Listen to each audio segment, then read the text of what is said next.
Hi, I'm Madhurima Datta, a biology educational content creator. Today's content is diversity of living organism for class 11 CBSE, ICSE and other boards and also NEET aspirant student. Today's chapter is biological classification and topic is bacteria. What is bacteria?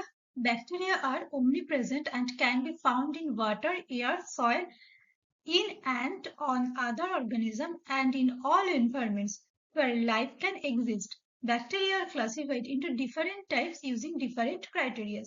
That is, based upon the shape, they are of four types. That is coccus. Coccus means these are spherical shaped bacteria that like flagella. Spheres can occur singly. Monococcus in pair, Diplococcus in cluster, Staphylococcus or charge chain Streptococcus. Bacillus, these are the rod-shaped bacteria. They may occur singly, that is monobacillus, in pair Diplobacillus, in clusters Staphylobacillus, or in chains Streptobacillus.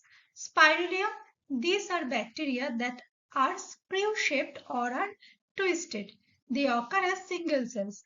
Vibrio, these are comma-shaped bacteria. They occur as single cells. Next, based upon gram staining, they are of two types. Gram-positive bacteria example are Bacillus, Clostridium, and gram-negative bacteria are Pseudomonas, Salmonella, etc. Based upon flagellation, they are of two types, Atricoccus and Trichos. Atrichos.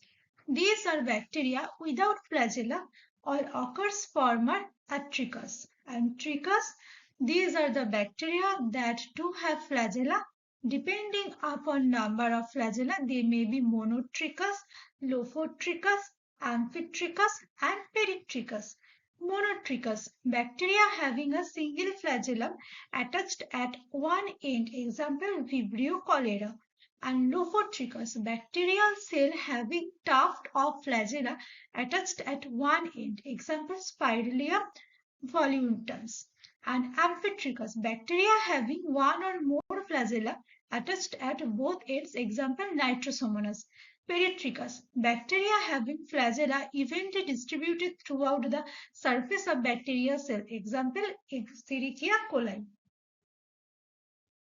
Next, we discuss about general structure of bacterial cells. Cell structure. At first, we discuss the cell structure. Bacteria have typical prokaryotic cell structure. Cell is surrounded by a rigid cell wall which is made of peptidoglycan. Cell wall is further surrounded by mucilaginous sheath. Inside cell wall, cell membrane is present. Membrane-bound organelles and a well-defined nucleus is absent. Genetic material consists of single circular naked segment of DNA which is known as nucleoid or xenophore or incipient nucleus. Cell membrane. It is a living elastic semipermeable membrane which regulates the flow of material in and out of the cell. It shows the invaginations to form mesosome, cytoplasm. It is a colorless colloidal homogeneous material which lacks any membrane-bound cell organelle. It contains 70S ribosome. Sometimes they may form a small chain of 4 to 6 ribosomes attached to mRNA. This structure is called polyribosomes. Next, respiration in bacteria. Based upon the mode of respiration, bacteria are of two types, aerobes and anaerobes. Each group is further subdivided into facultative and obligate types. Obligate aerobes. These are the bacteria that respire only in the presence of oxygen. Example, Bacillus subtilis. Facultative aerobes. These are the bacteria that normally respire in absence of the oxygen but can respire in its presence also. Example, Chlorobium. Facultative anaerobes. These are the bacteria that normally respires in the presence of oxygen. However, if sufficient oxygen is not available, they can switch over to anaerobes respiration to get energy. Example, Pseudomonas. Obligate anaerobes. These are the bacteria that respires only in the presence of oxygen. Since the amount of energy liberated during anaerobic respiration is less, the rate of growth of these anaerobic bacteria is slow. Example, Clostridia botulinum. And the next topic is nutrition in bacteria. Nutrition. Bacteria show both the modes of nutrition, that is autotrophic and heterotrophic nutrition. Autotrophic nutrition. It is shown by less than 1% of bacteria. Bacteria showing this mode may be photoautotrophic or chemoautotrophic. Photoautotrophic bacteria. These bacteria have a photosynthetic pigments like bacteriochlorophyll, bacteriophytin, chlorophyll, and found in the green sulfur bacteria. By using these pigments, they trap the solar energy and synthesize food for themselves. These pigments occur in membrane of thylakoids. Next, chemoautotrophic bacteria. These bacteria are able to manufacture their own organic food from inorganic raw materials. The energy needed is obtained from the oxidation of inorganic materials.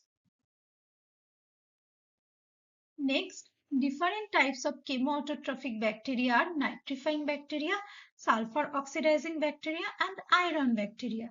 Nitrifying bacteria. These are Nitrosomonas and Nitrococcus oxidize ammonia to nitrate and releases energy. Nitrobacter oxidizes nitrates into nitrates. Next, sulfur oxidizing bacteria. A colorless sulfur bacteria oxidizes hydrogen sulfide into sulfur to obtain energy. And the equation is attached. Iron bacteria. The bacterium Ferrobacillus peroxidans obtains energy by the oxidation of oxidized ferrous ion into ferric form. That is, the reaction is attached in this slide. And next is heterotrophic bacteria, which bacteria shown heterotrophic nutrition. These obtain energy from the external source as they cannot manufacture their own food. They are saprophytic bacteria, symbiotic bacteria, and parasitic bacteria. Saprophytic bacteria. These are the free-living bacteria which obtain their energy from the dead and decayed organic matter like fallen leaves, vegetable and fruit leaves, animal excreta, and corpuscles of animals. Breakdown of organic compounds aerobically is known as decay. Symbiotic bacteria, they live in association with other living organisms where both are benefited. Parasitic bacteria, they live in contact with other living organisms. They cause disease due to the breakdown of the host cells or due to the secretion of toxic substances. Today's topic is ended.